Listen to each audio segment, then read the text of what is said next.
marking World Humanitarian Day, a day set by the UN to remember the attacks on the United Nations headquarters in Baghdad, Iraq, some 20 years ago. Ethiopia's head of UN Office for Coordination of Humanitarian Affairs, Michel Saad, sat down with African Renaissance television services to talk about the attacks on humanitarian workers and their safety while operating in Ethiopia. Thank you for the question. Unfortunately, we are gathered here today to commemorate a sad event, as you mentioned.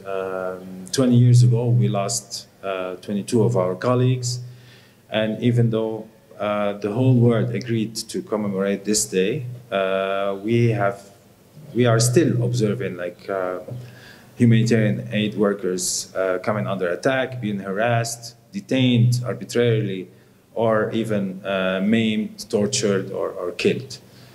In Ethiopia, unfortunately, during the heightened crisis or conflict in the north, we lost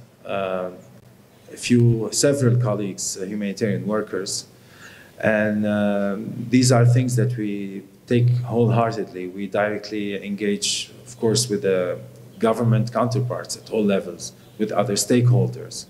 And also, it forces us to do our own internal introspection and reflection to see what we can do to mitigate more the risks that we're taking to ensure the safety and protection of humanitarian workers.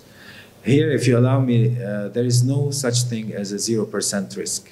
Humanitarian workers understand that there is always a residual risk that they will have to face or live with while they're carrying out their mission, be it in times of conflict or in times of natural disasters.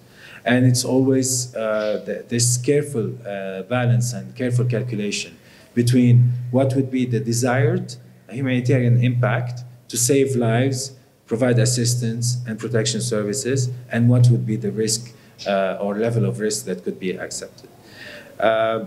We still need to remind the global community everywhere that humanitarian aid workers are there to do a specific job, which is to come to support, assistance, and protection of those who are really, really in need. And to be able to do that, they need to carry out their work in a safe and secure and protected way. So humanitarian workers are there for specific missions, and everybody has a responsibility to make sure that they are protected and spared of hostilities, just like civilians should be spared of hostilities. With regards to a question about how human rights plays a role in humanitarian actions and the need to adhere to human rights law, he had this to say. Thank you for the question. So, human rights, of course, is something fundamental that has been recognized, put into doctrines and documents from the United Nations and, of course, within different constitutions, including, for example, in Ethiopia.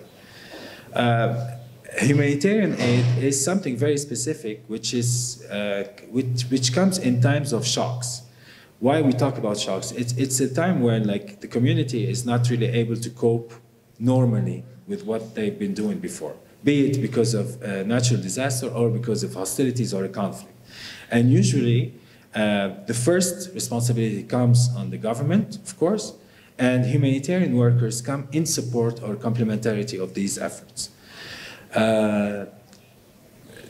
For some of us who are more on the technical field, we try to make a sort of separation between humanitarian aid and human rights.